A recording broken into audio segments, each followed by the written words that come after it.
I want to optimize to retire early. Is it safer for a long retirement to own a house or more financially smart to rent and invest? I will make $800,000 from selling and I plan to retire by age 50. So Wow. It sounds like she already owns a place. Here's the thing. If you can own and you can control that, like anybody who bought houses pre-20, when was this huge run up? Pre-2020. Yeah, it's probably first quarter 2020 or first quarter even 2021. Then you've locked in your cost of home ownership, and now you just have to worry about property taxes. And if you have a low interest on that mortgage, that's the best of all worlds. That's why people who are because you can control your variables as much as possible. But what I worry about is because now if you fast forward to right now and you're trying to figure out, do I own, or meaning go buy something, or do I continue to rent? Well, now we have a different question. It's different because the cost of entry is a little out of wonk right now because interest rates are much higher. Affordability of housing is much higher. And I don't want you to force the ownership side so much so that it jeopardizes your ability to save in an aggressive way to be part of the FIRE/FIND movement that you're trying to, so you have financial independence that much earlier. So it's really a two-prong approach. You have to figure out if you're already in a house, great, you've locked in your variables.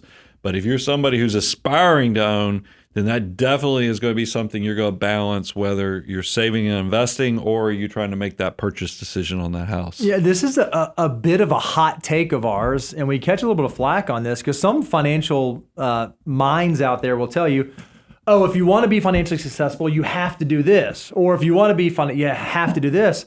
When it comes to home ownership, we actually don't say that there is a have to on one side or the other. I mean, certainly we fall in the camp of we own our homes and we want to be on the home ownership side. And one of the beautiful things about someone who's going to retire early is when you own your house, even if you have a mortgage on it, you have a fixed cost that you're going to pay for your housing. Now, it might vary based on taxes and insurance and that sort of thing, but it's relatively locked in. If you rent, you lose some of the control over what your housing costs are going to be in retirement because there will be rental increases and inflation and that sort of thing that you have to factor in. Now, on the flip side, when you buy and you own a piece of real estate, you're locked into it, especially if you took out a mortgage that says, hey, I'm going to pay on this thing for 30 years until I pay it off. It's a big time commitment. When you rent, you're really only locking yourself down for the term of your lease. Maybe it's 12 months, 18 months, 60 months, so on or so forth.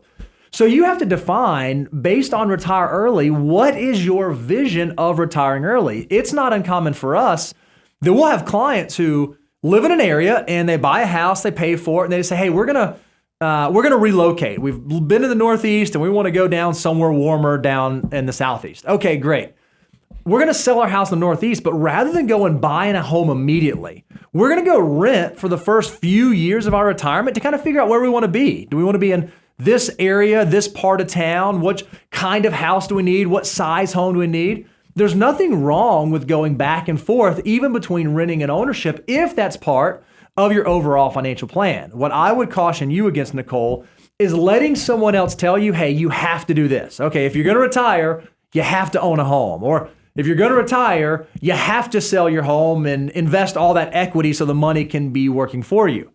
Either one of those can be true, but neither one of them has to be true. So you need to define and construct a financial plan that is personalized for you and your circumstances and your goals. And whatever that plan is going to be the best solution for you.